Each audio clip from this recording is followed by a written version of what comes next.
paz do Senhor, povo de Deus! Essa quem vos fala é pregadora Rose Barros. E se você parou aqui nesse vídeo, é porque você está no meu canal Iluminação para a Mente. Hoje vamos estar refletindo em um texto bíblico para um tema que precisa ser um ato urgente, que é o ato da santificação, ser santo. Vamos estar lendo, por gentileza, em cartas de Paulo aos Coríntios, capítulo de número 7. Segundo aos Coríntios, capítulo 7, versículo de número 1 e versículo de número 2. Esses dois versículos é necessário e simples e importantes para que a gente venha fazer uma reflexão neste dia. Está escrito assim na minha tradução, estou com essa tradução, que é uma das traduções que eu mais gosto, tá? Da Agnus, que é a NBV, tá bem gasta ela, NBV. Então é uma tradução que eu gosto porque ela simplifica o texto, ela dá um entendimento mais esclarecedor, não modifica o poder da palavra, a palavra ela é o poder. Mas para nós, que a cada dia as traduções vão se renovando, essa é uma tradução muito boa para ter um esclarecimento melhor do versículo. Lembrando que a pessoa mais importante que vai esclarecer a palavra de Deus é o Espírito Santo. Independente da tradução, se o Espírito Santo não estiver com a sua funcionalidade, que é ser o nosso amigo, o nosso consolador, aquele que nos motiva a estar com Deus, a palavra ela não vai ter uma iluminação certa sobre a sua vida. Mas vamos lá. Segundo Coríntios, capítulo de número 7, versículo de número 1 e versículo de número 2, assim está escrito: Queridos amigos, tendo promessas tão grandes como estas, afastando-nos de tudo o que contamina o corpo, o espírito, e nos purifique, vivendo no temor de Deus. Dedique-se somente a Ele em santificação. Versículo 2. Eu lhes peço que abra os seus corações novamente para nós, pois nenhum de vocês sofreu qualquer injustiça, nenhum de vocês sofreu qualquer corrompimento, pois a ninguém eu tive proveito. Nossa, Paulo aqui estava se expressando de forma bem séria para o povo de Coríntios. Por quê? Antes de avaliarmos esse texto do capítulo de 2 Coríntios, capítulo 7, versículo de número 1 e 2, a gente deve entender principalmente a questão da carta aos Coríntios.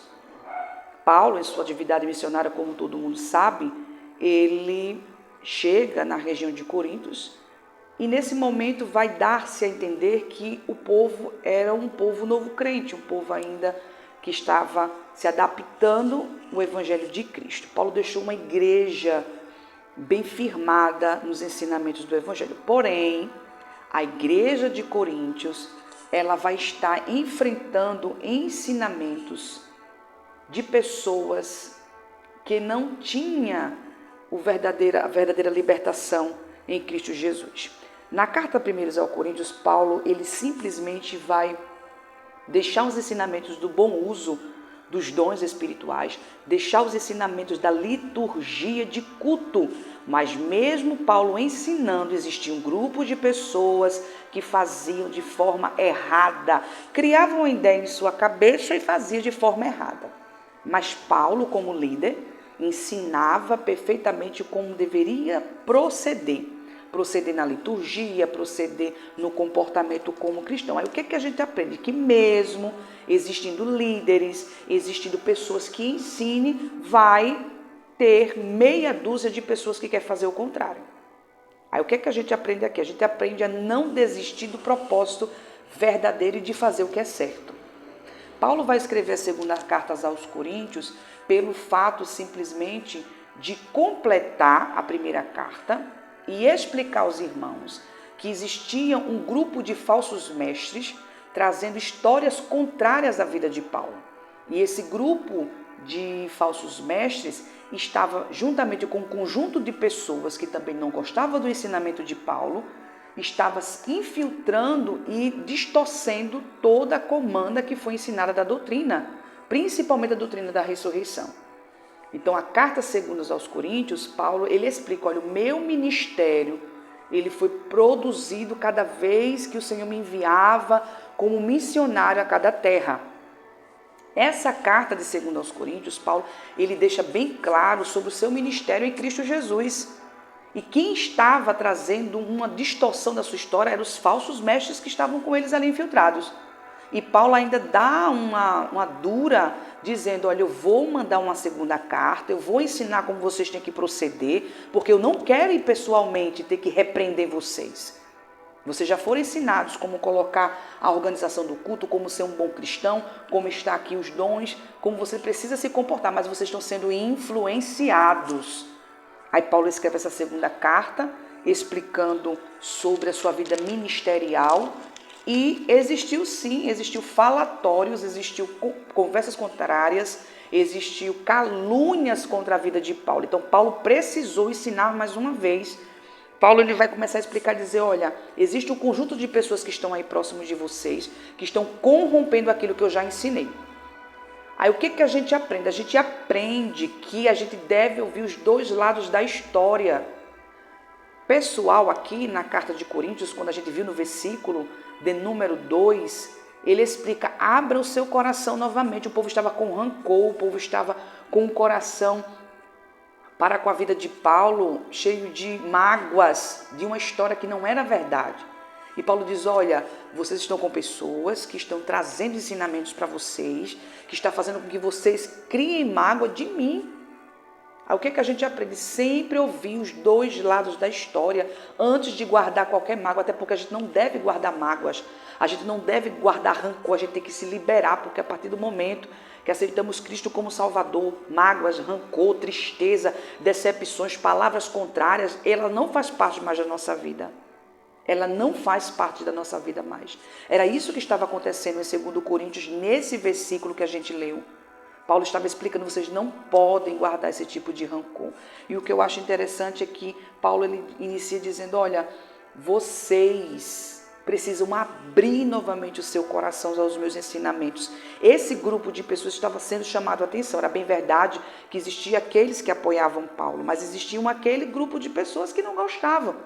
A gente tem que entender que nem todos vão gostar dos nossos ensinamentos, da nossa palavra, da nossa conduta, da nossa maneira de viver, mas a questão é, a forma como você está ensinando, a forma como você está procedendo, é do agrado de Deus, está no alinhamento daquilo que leva o louvor e o engrandecimento de Deus. Se está, tem que continuar fazendo certo.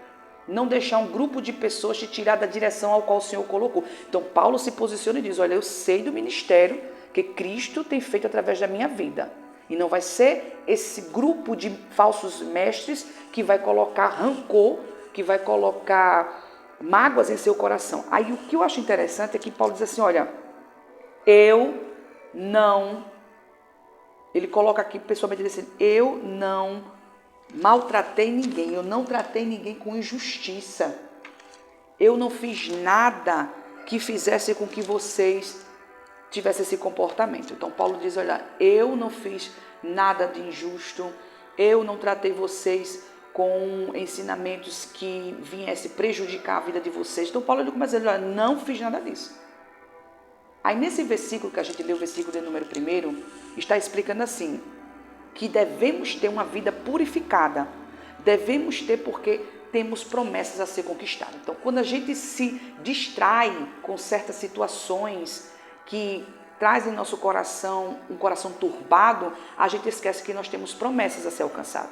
Paulo diz assim, olha, afirmando que temos tais promessas. Essas promessas vão estar escritas no capítulo 6 de 2 Coríntios, capítulo 6, no versículo de número 16 a versículo 18. Aí algumas eu selecionei, que a primeira promessa é saber que vai ter operações de milagres, a segunda promessa é saber que verdadeiramente vai ter a presença do Espírito Santo, a terceira promessa é você entender que vai ter a cobertura e proteção de Deus, a quarta promessa é saber que vai ter o acolhimento de Deus, mas a promessa principal que Paulo ensina essa multidão, esse povo que estava em Cristo Jesus em Coríntios, é simplesmente entender que ele tem afiliação, faz parte da família de Deus. Então esse é o maior. Então Paulo diz, olha, sabendo que vocês têm tais promessas, por que vai se embaraçar? Sabendo que você tem tais promessas, por que vai colocar no seu coração rancor, mágoas, tristeza? Vocês precisam abrir o coração novamente. Vocês precisam se libertar novamente. Entenda, às vezes nos paralisamos porque não conhecemos de fato a verdadeira história. O Senhor te convida hoje a conhecer a verdadeira história. O Senhor te convida hoje, de fato, a conhecer o que está por trás disso que está bloqueando o seu coração. Veja que diz assim, é por esse motivo que vocês têm que se purificar. É por esse motivo que você tem que ser santo, no temor do Senhor. É por esse motivo que vocês têm que buscar a santificação. Aonde? No temor do Senhor. Santos, irmãos, é simplesmente a palavra de origem latim, que significa sanctus. Essa palavra é dizer sou separado. Essa palavra quer dizer eu quero ser purificado a um Deus verdadeiro. Mas, para de fato eu ser santo, eu mostrar que eu sou esse santo, eu preciso do ato da santificação, que é totalmente diferente. Ser santo é quando eu sou separado. Ser santo é quando eu tenho alguém exclusivo como Deus único e vivo, que é Jesus. Então eu já fui separado para Ele. E nesse momento eu preciso do ato contínuo da santificação. A gente tem que tirar tudo aquilo que nos afasta da presença de Deus. Tudo aquilo que pode corromper o nosso corpo, nossa alma e o nosso espírito. Aqui Paulo diz que essa santificação é algo que a gente tem que ter o nosso caráter moral positivo. A nossa vida da natureza mostrando Cristo Jesus em nós. A gente sabe que devemos mostrar através do temor. O que é temer? Respeitar a majestade de Deus. O cristão que não tem esse temor, ele vai demonstrar que não respeita as coisas de Deus. É um cristão que não tem mais temor com as coisas do Senhor. Então, se eu temo a Deus, eu vou procurar o ato da santificação. Esse é o contexto desse vídeo. Santificação, um ato urgente. Santificação. Aí Paulo no versículo 2 diz assim, abra o seu coração novamente para mim. Paulo chega aqui e explica, eu não tratei ninguém com injustiça, eu não tratei ninguém corrompendo ninguém, eu não explorei ninguém, para que tanto rancor, para que tanta mágoa? Liberte-se, conheça a história e se liberte. É isso que a gente está vendo nesta manhã, neste momento. Eles estavam com o coração trancado por causa de uma simples história de engano pelos falsos mestres. Não se engane com histórias de fantasias, porque o que Deus tem preparado para você é proteção, o que Deus tem preparado para você é filiação, é a presença do Espírito Santo, milagres e prodígios, mas você precisa buscar a santificação. Santificação a gente precisa buscar. E Paulo ele diz, abra o coração, se purifique de toda palavra contrária, de toda palavra negativa, de tudo aquilo que vem prender a sua alma. E para que isso seja feito, para que aconteça o que está escrito em Hebreus capítulo de número 12, versículo 14, sem santificação não veremos a Deus. Tá? Quer ver Deus? Quer ver os prodígios e maravilhas de Deus? Tenha santificação. É por isso que nós devemos eliminar todos os costumes que não agradam a Deus. Devemos eliminar todo esse tipo de costume que não agrada a Deus. Mas quais são as formas que eu preciso fazer? Formas simples que nós já sabemos, mas não praticamos. E aprenda hoje. Essas formas, ela é necessária ser as 3. Por quê? Nós devemos lembrar que para alcançar bênçãos, precisa estar santificado. Sem santificação, a gente não consegue se conectar de fato com Deus. Não é que Deus vai se distanciar. É porque a gente quer algo de Deus, quer as bênçãos de Deus, mas a gente não procura santificação para alcançar isso. Veja que os atos, ele é simples. Primeiro você tem que entender que você é tricotômico. Tricotomia, corpo, alma e espírito. Está escrito em 1 Tessalonicenses, capítulo de número 5, versículo 23. A Bíblia vai ensinar, o mesmo Deus da paz vos santifique em tudo, no vosso espírito, corpo e alma, e sejam conservados íntegros, irrepreensíveis, até a vinda de nosso Senhor Jesus Cristo. Então, primeiro você tem que entender que você é tricotômico. É uma tricotomia. Então, se é tricotomia, tem que alinhar as três ações. Se eu sou corpo, alma e espírito, então eu preciso que a santificação seja alinhada nessas três funcionalidades. A primeira é porque eu devo praticar as três. A tricotomia, ela vem pelas três. Eu devo praticar palavra, jejum e oração. Palavra, jejum e oração. Tem que ter um tempo específico, um dia específico, uma hora específica, para que eu venha buscar essa santificação. E só funciona se for as três. Por quê? Porque, segundo a tricotomia, a palavra ela vai nutrir a minha alma. A palavra ela vai ensinar a minha alma. João capítulo 17, versículo 17. Santificai-vos na tua verdade. A tua palavra é a verdade. Então, a alma, ela gera o sentido, as ações, a mente, a reprodução humana, as funções do ser vivente. É a alma. Para que a alma faça o que é certo, ela precisa ser ensinada. E para que ela seja ensinada da forma certa, ela precisa ser pela palavra. Precisa ser pela palavra de Deus. Então, a santificação vem pela verdade. João 17, 17. Então, você precisa ensinar essa tua alma. Precisa iluminar a tua alma. Salmos 119 e 105. Lâmpada para os meus pés é a tua palavra e luz para o meu caminho. Isso está explicando que a tua alma, ela precisa ser ensinada da forma certa para buscar a santificação. Então, a alma, ela precisa de quê? De um corpo para funcionar. A alma precisa de um corpo para se locomover, para ser guardada. E o seu corpo, ele se santifica a partir do momento que você usa o jejum. É por isso que os três têm que estar alinhados. Primeiro, você ensina a sua alma. Primeiro, você fala para ela o que tem que fazer certo, e só através da palavra. Depois, você vai agora ensinar o seu corpo. E como é que ensina o corpo a ter disciplina? Jejum. A Bíblia nos ensina que o único ato que o corpo vai sentir é o jejum. Quando praticamos o jejum, a alma, ela libera um mecanismo, um entendimento que o seu corpo precisa ser disciplinado. Os atos carnais, a fraqueza, as necessidades físicas, ela só é disciplinada através do jejum. Quando você pratica o jejum, o mecanismo da sua alma vai dizer, esse corpo precisa ser disciplinado. Joel capítulo 2, versículo 12 está escrito, agora declara o Senhor, volte-se para mim com o coração sincero e jejum.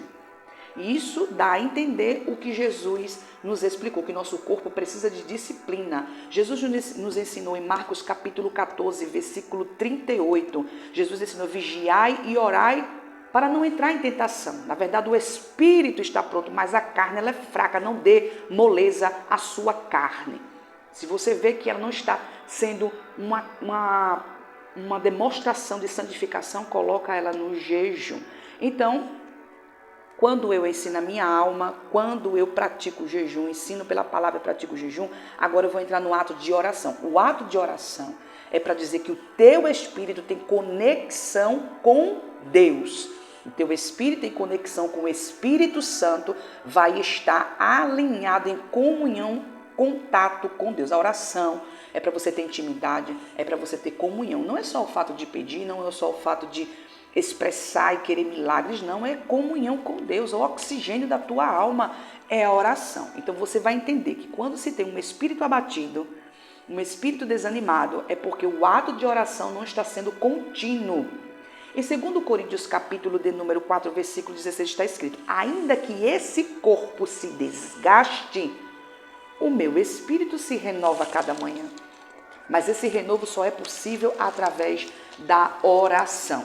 Então, quando eu faço o alinhamento de jejum, palavra e oração, eu vou estar buscando a santificação. Se eu faço 2, não funciona. Se eu faço 1, não funciona para o ato de santificação. Quero que seja bem explicativo isso. Se eu estou buscando a santificação, eu tenho que alinhar os 3, porque eu descubro que eu sou tricotômico. Eu tenho que ensinar a minha alma, pelo poder da palavra, como ela tem que agir com as emoções, agir com os seus sentimentos e agir com os seus pensamentos. Ensinando a palavra, eu tenho que usar o jejum para que o meu corpo se discipline com as funções do ser vivente.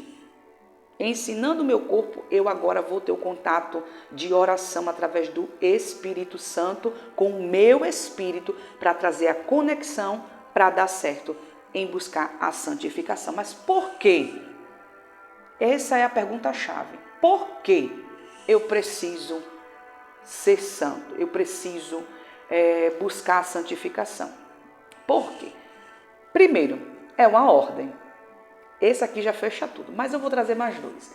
Primeiro é porque é uma ordem, isso mesmo, é uma ordem. Está escrito no Antigo Testamento, Levítico capítulo 20, versículo de número 7.